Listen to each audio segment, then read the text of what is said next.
we have mental health and we have law enforcement response, and we need them both. Right. Oh, we yeah. have to have them because that's prevention and response. And then in the middle, we have protection. We have the school security directors.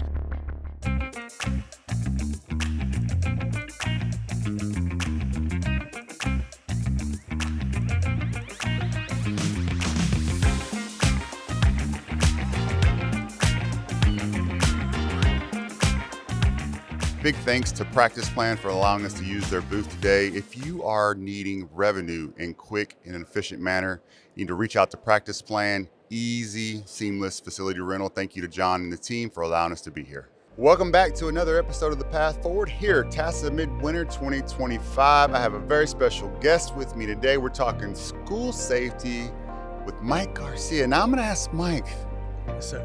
tell us about your firm, but tell us your broader goal and mission to help districts with their school safety.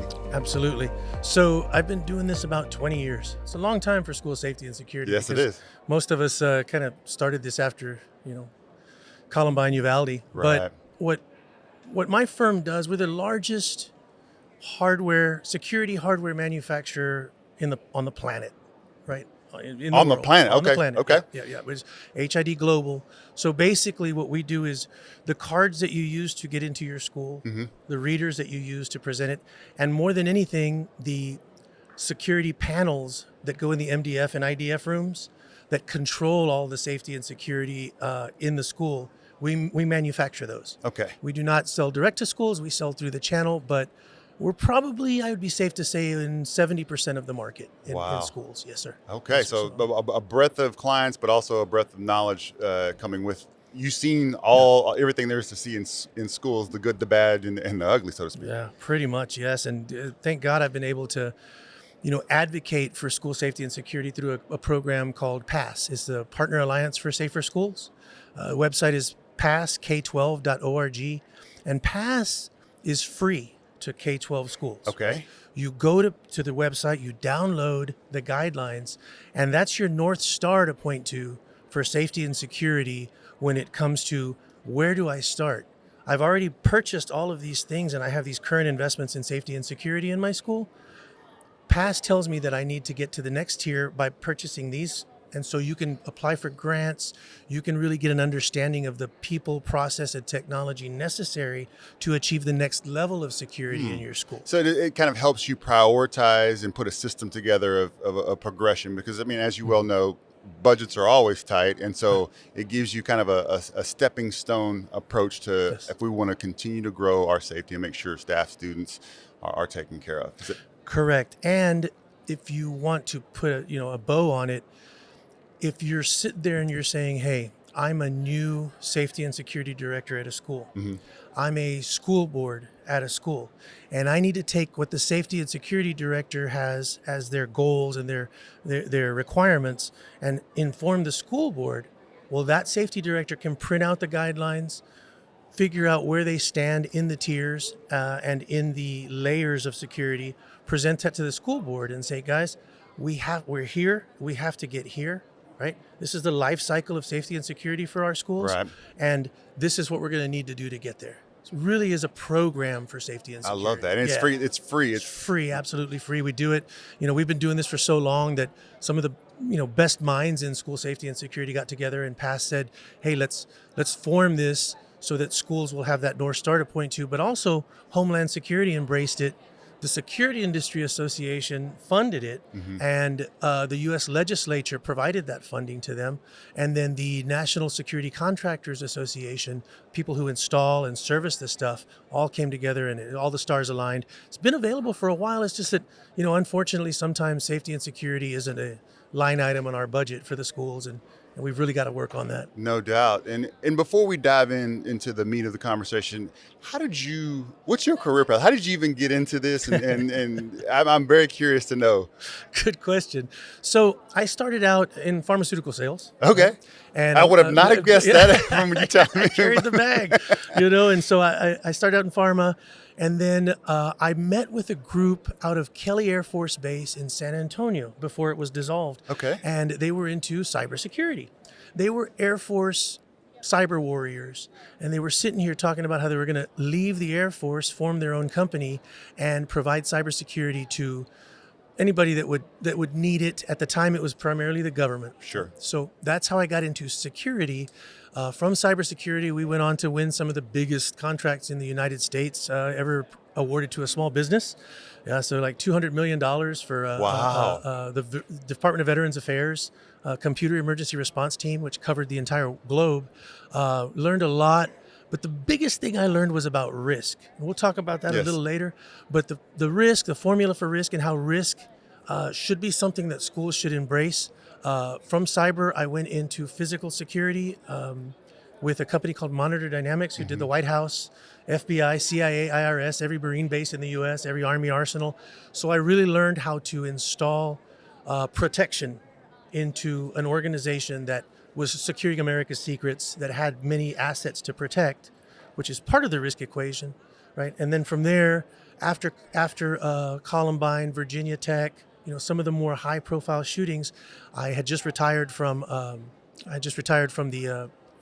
security industry, commercial security industry, and I said, you know what, schools need help. No doubt. Schools need help, and the same system that I put into Quantico, I had to put into San Diego Unified in 1999. Wow. And that's just an example of how all this stuff is going to work. I never thought I'd see the day that I had to do that. Man, that's amazing. I mean, that's fascinating that you're securing all of those highly sensitive, highly confidential government entities. I wouldn't be, too upset if you left the IRS out of that. But probably most of those. But man, so you have seen a lot. But what struck you? Like, what made you interested in that sector, like security? That seems like a totally different field, right? Like, what was it about that drew you to it? Yeah. So when I was sitting there saying, you know what, I've been blessed. I have been, blessed with the ability to go to these large organizations, these large enclaves, large government agencies, and secure them, right? Yeah. When I saw what was happening to the schools, how the schools really didn't have the resources, the people, the knowledge base. You're there to educate children, right? You can teach a kid to read like nobody's business, but it's really hard to do that and say, hey, I need to learn quantitative and qualitative risk assessments and risk management for my school. It's going to be really hard to find anybody that can actually do that. I've been to schools where I've been to a board meeting and they ask me about something that they had on the horizon for safety and security. And I said, let me talk to your safety and security director. Well, he used to be the bus driver. That's right. Right? So the assets, the resources, the ability to understand and put parameters on school safety and security have been so complex these days, because now you're talking about mental health, school hardening, and emergency security operations planning and reunification. Yes. Right? It's not just putting locks and video cameras and weapons detection into a school anymore. Right? Now it's, hey, I want to prevent the next school shooting, because responding to the next school shooting is so much more costly and just so much trauma in my whole community and my whole town. Yeah. It doesn't make any sense. So if I can prevent the next school shooting and then protect those people, if you do not respond to therapy or to medication, and you go to the school to harm yourselves or others, now we have layers to protect loss of life. Gotcha. Yeah. Okay, I want to give you kind of what I have known to be the typical operating format for a school district, and then I want you to kind of pick apart where we go wrong in the process, right? So typically, an event happens, right? And in Texas, we have had some horrific tragedies, probably more than anywhere in the country, and it hits us all hard as educators, right? Because you see, number one, loss of life and families and communities suffering. You also see your colleagues suffering and living with that guilt for the rest of their life. In response to that, what we usually do is our community sees that, there's an urgency in what we're doing, and then we go do stuff to number one, have a visual appearance that we're acting, right? So we go, all right, well, we'll spend $1 million on vegetables, or we'll hire some more officers, or we'll put fences around everything. And it is very, very much reactionary. And I'm guilty. I'm not I'm guilty of that as well. So it's just kind of what we do. But there's not much of a systematic, ongoing, continuous improvement of what we've done. So, just thinking about our buildings is only one piece, and that's Correct. typically what we do just to show that we're doing stuff. Yep. Where in that thinking and that action are we getting it wrong? So before you, and here's where you're closing the barn door after the horse is already out. Yeah. Right. Yeah. So knowing that, you're also listening to and taking information from the community and from your parents, your teachers, your administrators, your staff. So everybody has a good idea of what needs to be done because they saw it on TV, Sure. or they saw it on a Yeah. program, or nobody really has a PhD in safety and security, but you do have a PhD and an EdD in education, right? Mm-hmm. Well, that comes from being able to tap the security industry for some of its best and brightest. We're here at the midwinter, right? Mm-hmm. We have the best educators in Texas here in front of us, right? There are places like this, there are conferences like this for safety and security. Yes. And I have sat in a room with safety and security directors, 150 of them, and I ask, okay, how many of you have your CPP? I get like crickets. How many of you have a PSP from the ASIS organization? Mm-hmm. We don't have no understanding, right? We have not connected the two.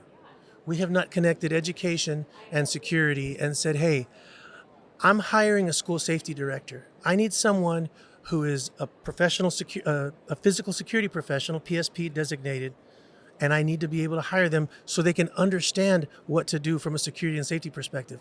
We're putting police officers in that role, and God bless our law enforcement brothers Sure. and sisters, right? They do amazing work on the response side. They're trained to respond Yes. to these. They're not trained to protect, right? And yes, you can sit out there with an SRO, an armed SRO with a TCOL certification. Sure enough, when a young man comes to him or a young student comes to them and asks them a question, and they get down on their knee and they're face to face with them and they say yes, and they answer that way, that's teaching them how to respond, how to be social and emotional learning type environment, right? Right. So what does that mean? It means we have mental health and we have law enforcement response, and we need them both. Right. Right. Oh, We that's- have to have them because that's prevention and response. And then in the middle, we have protection. We have the school security directors. By them not raising their hand and saying, I'm a CPP, that just tells me that we have 150 school security directors out there that need the education and the training required to be able to get what you just said. Okay. And prevent this from happening, right? And put all of these pieces together, form a safety committee, just like a shack, Mhm. right? Yep. Medical has it down. The nurses have it down. They Yes. have a school healthcare advisory committee. We need those for safety and security as well. The Texas legislature says that we're going to have that in a safety committee, and it's up to the schools, it's up to the superintendents, the administrators, and the school board to understand who goes in there, who would have the most impact, right? A cross section of people in the school, people in the community, physicians, the sheriff, all of them come together, including federal agencies, right? Come together, but we have to include students too. Mm-hmm. If I give a map of a school to a student, sometimes I do, and I give them a red pin and a blue pin, and I say, listen, Timmy, on this map, in red, highlight the areas where you will not go, where you're scared to go in this school. He'll say here and here and here. Okay, why are you scared to go there? Well, every time you pass by there, they steal your stuff. They steal your backpack, and these guys they have their reasons, and they know. Or they're vaping over here, or they're doing this over here. They understand many of the things that we don't. So include, when you're creating those safety programs and your safety committees, include the students. Mm-hmm. Yeah, and that way Oh, you yeah. get a real They know the cross-section. building better They than do, anybody. They really do. And one of the biggest things that I say, Rick, is the people that know the most in a school district are the professionals who are the paraprofessionals who are responsible for maintenance, right? Yes, your ops, your operations side. Ops, right? So if you go to someone, a custodian, and you say, hey, who comes to this school campus first? Who's the first one to get here every day? Oh, that's Rick. Yeah. And who's the last one to leave? That's Mike. They know everything, right? Yes. So we have to empower and provision them to see something, say something, and do something. Like the duress badges, which are now mandated by the state of Texas, right? Those duress badges allow, when somebody says the formula is security is people. We need more people involved. People are the real security formula. I say yes, absolutely. People, process, technology. But let's give those people something that they can be security now. So when they see something, they don't actually have to say something. They press that button and immediately we understand what it is. Is it a fight? Is it a disagreement? Is it somebody stealing something? Or is it an actual school shooting where I press this thing 8 times or more and immediately things Yeah. happen, right? That's Yeah. golly, the intricate nature of what you're describing. It's worrisome because Yeah.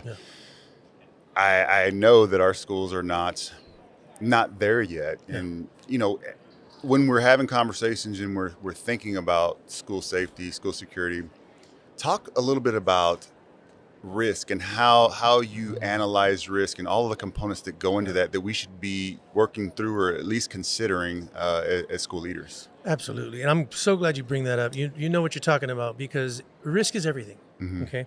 So when I did work for the government, it was about risk, right? There's actually a formula for risk, which was when I worked in cybersecurity, was developed here at the Computer Emergency Response Team. And it was the threats times the vulnerabilities times the assets you are protecting. The value of the assets equals risk, right? So let's look at the assets. Okay. If you take any one of these 3 things, threats, vulnerabilities, assets, out of the equation, you have no more risk. You remove all of the children and workers out of a school, you have no more risk, right? Okay. If you mitigate all the vulnerabilities, everything is understood, known, and tied down, mitigated, you have no more risk because there's nowhere for anybody to get in, right? You've got a big cement wall across the entire school and there's no way to get in. Right. No I risk. follow. Okay. Threats, the same thing, right? The hardest piece of this is the threats because now the big, I guess, it's not a buzzword, but it's the big thing that the schools are embracing because I guess it's the closest thing that they understand from an education standpoint is behavioral threat assessments, right? And it's a good thing because there's no profile for the next school shooter and there's no profile for the next school that's going to get shot. So you have to focus on behaviors. The student behaviors are everything. So what does that mean? It means when you get into the formula for risk and you're looking at threats and you focus on behaviors, you are telling your teachers now who spend the majority of their time, even more than parents, with these students to be looking for anomalies, to be looking for behavioral changes, right? Those behavioral changes mean a lot. It could be home that's affecting them, and it could be school that's affecting them. So when you have a bad home life, you stay at school. You're there early, you leave late. Yeah, it's a safe place. Safe place. Yep. When you have a bad school life, you stay home. You fake a tummy ache, you fake a headache, things that can be diagnosed by a physician right away. Yeah. And you don't want to go to school because you're being bullied, the coach is making you, whatever the trauma is that's happening, right? Trauma at home, crisis and trauma at school, now you have Uvalde. Now you have the school shooter, shoots his grandmother in the face, takes her, steals her truck, goes to the place that caused him the most pain in his life, the school, and goes in there to do some damage, hurt himself or others, and at that point it doesn't matter. And those types of things are what the formula for risk can assist with because when you assess your risk, right, and then you mitigate your risk, or you determine and you make decisions based on that risk. It's like a multi-tiered system of support in a school, an MTSS. It's the same thing, but it's for Same for philosophy, safety. but same philosophy. Okay, I follow you. Same philosophy, and now it's for safety and security. When you follow that MTSS for safety and security, now you're saying, okay, I've got my behavioral threat assessments. My teachers have been taught mental health first aid, social emotional learning. They understand how to address and intervene, the right intervention programs for these at-risk youth because it's TYROS, right? Trauma-informed, Yeah. resiliency-oriented, equity-focused systems. How does a safety and security director or a law enforcement officer understand that? They don't. You have to have that piece there, right? And that's a huge formula for the threat piece. Now the vulnerabilities, you do your risk assessment, you find out where the vulnerabilities, which fence is broken, which doors don't lock, which teachers or coaches are putting a rock the same color as your mascot on the door so that they can go to the tennis courts and not have to walk around the school. Well, and then they forget at night and it stays open. That's a vulnerability. We have to find those, right? And putting the right technology in place can help you with that, because there's sensors that'll tell you when that door is open, and it'll alert the assistant principal, hey, this is happening and this is who's doing it, because now you have a camera verification of the person who left it open. So many things. But I will tell you this. When you assess, decide, mitigate the risk, and based on what the value of the asset is. We know our value of our assets are priceless. These children, our teachers, Absolutely. they're priceless. They're somebody's treasure, right? And our little treasures don't know how to defend themselves, but they do know a lot of things that we teach them. So if we teach them to be part of the risk equation, it works as well. Now, getting to manage your risk is where you want to be, right? You mitigate it, you find funding, you use the past guidelines to help you with your grants, you receive the funding that's given to you, and you're doing all the right things. Now you have these 3 things in place. You know, you're getting a hold of your risk in your school. Now, when you reach a point where you manage that risk, that's the best you can do. You're doing everything humanly possible to secure your school. And if you do end up in court one day, God forbid, because of an event, you can take that to the judge and you can say, Judge, listen, this is what we are doing. Sure. This is where we started it. This is where we're at right now. Our next round of funding, we're going to do this, but we're managing our risk, and we're to the point where we're managing it. We're not being reactive anymore. We're being proactive, and that's where we need to get. So, as a superintendent, should these components, or at least a plan of action to start diving into some of these components and variables, should that be part of our strategic plan? Should that be a part of my evaluation? Should that be an ongoing, continuous discussion in our districts? I believe it should be that in every district. And it really is based on the risk assessment, right? So schools do the risk assessments themselves. Right. So you go in there, the risk assessment is your blueprint for safety and security in your district. It covers everything, right? So when you have that risk assessment and you say, wow, we have a long way to go, but the journey of 1,000,000 miles starts with the first step. Right. So where are we now? And it's a snapshot in time. That risk assessment says this is your risk right now. Not tomorrow, not the next day, because vulnerabilities change and threats change consistently, right? So that's why you manage the risk. You understand your threats, vulnerabilities, and you inject that. What you do to, I guess, get ahead of the threat, get ahead of those things that are affecting us, is educate the school board. And that's really tough right now because there's so much to do, so much to pay attention to. There's a lot of competing priorities. And they change every 3 years, 4 years, 2 years, and some, it depends on how there's so much turnover, so much turmoil. Superintendent's life cycle is 3 years or so now. A year and a half. And this takes 4 or 5 to get to where you're going to be. So it's really not about it's not about the leader as so much as it is about the community, about the way the community and the school district does business to ensure they're safe. Now, obviously, your superintendent is one that can kick off and if everything goes well and they're there for 5 years, but at least it can be how the school district operates, regardless of who's sitting in the seat. Right, and to do that, the school board, once they understand, hey, we're blessed to have school boards that are a cross-section of society. Right? We have welders, we have physicians, we have lawyers, we have all walks of life, teachers, all walks of life, different people. So that makes for a nice little melting pot with different, pieces of the community and different objectives, right? So what we do is we say security is everyone's job here. Security affects everybody here. Let's keep that one thing. Let's make that part of the superintendent's goals. Yes. Right? So superintendent has 3 goals, in some cases 5. I've only once ever seen safety and security as part of the superintendent goal before Uvalde, right? I never had seen it before. Now I see it a little bit more often, but I believe school boards that are listening to this, it's very important for them to understand, grab a hold, educate themselves, not only on the risks of a school and how to address those risks, but vendor risk management. There's a lot of vendors out there that don't provide foundational security. Okay. They provide pretty shiny things that they say, inject this into your school and you won't get hit anymore. Right. You won't get, it'll protect you.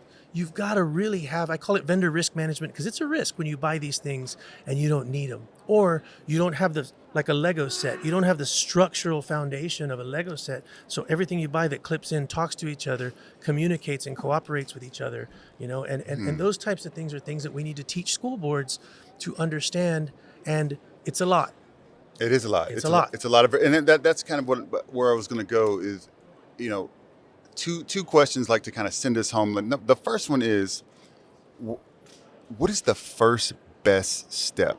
If you're a district and you're like, you know what, we haven't touched this, and it's only unfortunately, probably a matter of time before we deal with something.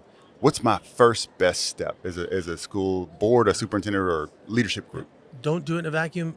Put a committee together for safety and security, and put one person in charge of it, and have them report directly to the superintendent or deputy soup, and they have to be able to say, hey, I am the conductor of this orchestra. They own that process. They own it. Now you have directors all over the district, right? Right. You have transportation directors, athletic directors, IT directors, and so forth.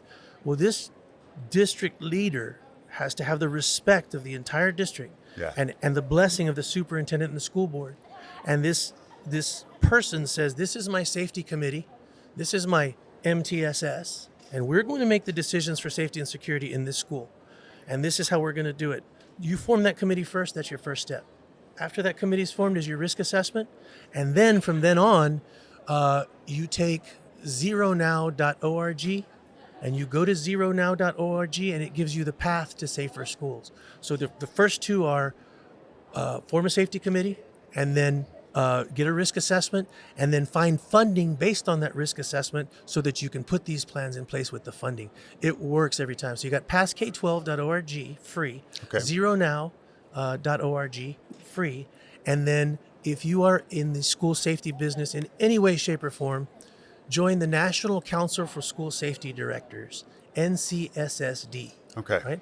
That is the closest that you can get to having a certification in school safety and security. Right now it's a certificate. Pretty soon it'll be a certification once they get all the, T's crossed and I's dotted. But that's how, listen, it's been 26 years since Columbine. Golly. 26 years since Columbine. And we're still having a lot of this. Still no better than we were then. And it's a lot, and it takes, but we're getting there. Yeah. In one of these last school shootings, right when I got off an airplane and I went to go, I said, hey, how many people? They said 4 people were dead. 4 people died in the shooting. I said, oh my God, how many people were injured? They said 9. I said, okay, out of those 9, how many have passed away? They said none. I said, so all 9 are in the hospital, they're doing well? Yes, they're all gonna make it. I said, we're getting somewhere. Why? Because we understand that we're having our security in place where the response is quick now. And when all else fails, when you don't have cameras, when you don't have access control, when you don't have those types of things that provide the layers of protection, you need quick response. Sure. You need that quick response. And that's why the state of Texas had the silent panic alarm technology. Yeah. And that's why those 9 people survived, because they got there quick, they cleared the building, the cameras were used as visualization and saying it's okay, you can go in. The medics went in, they took the people, and now they're safe. Take us out on this, Mike.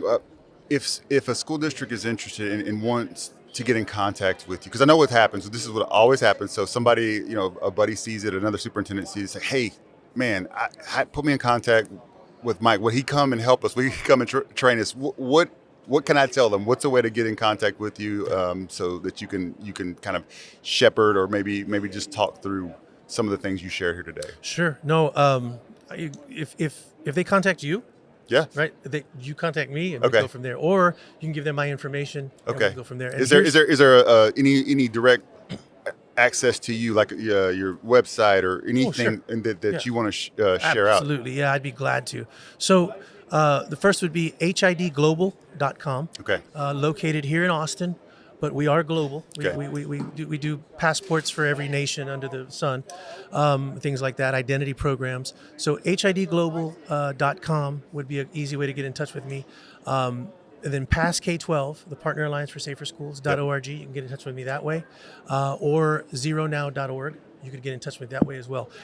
And to kind of further elaborate on what you just said, we do help, we do assist, we do help, and we don't charge for this because this is paying it forward. right? We've come to a place now where we can do this. There's safety in numbers. We've got some great people on our staff. Guy Grace, who works for Asa Abloy, Paul Tim, Okay. Guy Blisner, who's the head of the Department of Education, Safety and Security in Idaho, the state of Idaho. We've got some awesome people on staff. Mike Matranga, who was a former Secret Service agent and school safety director at Texas City ISD. Okay. We've got the people that we need, Okay. and they're there. You can utilize them too. They're there for you, and they go out and they'll help you assess and get the right strategies in place to move forward. Man, I appreciate the time, sir. and thank you for spending some time. I would like this to be an ongoing conversation with us if you're up to it.